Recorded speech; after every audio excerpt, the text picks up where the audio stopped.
second half performance was unbelievable. To be fair, 1-0 down at half time, I thought we coped with everything they threw at us. The wind, we played a part in it, and we dealt really.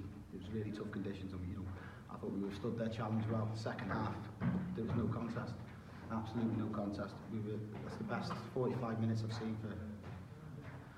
Well, everything we did was done with a purpose. We took our chances. Some of the goals were clinical.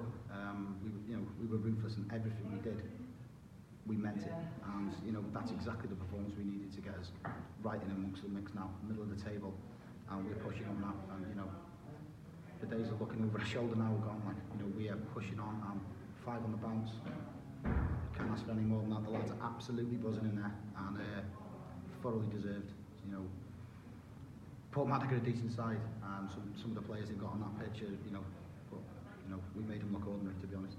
I'm proud of the lads, and raring for next week now, Gillsfield away.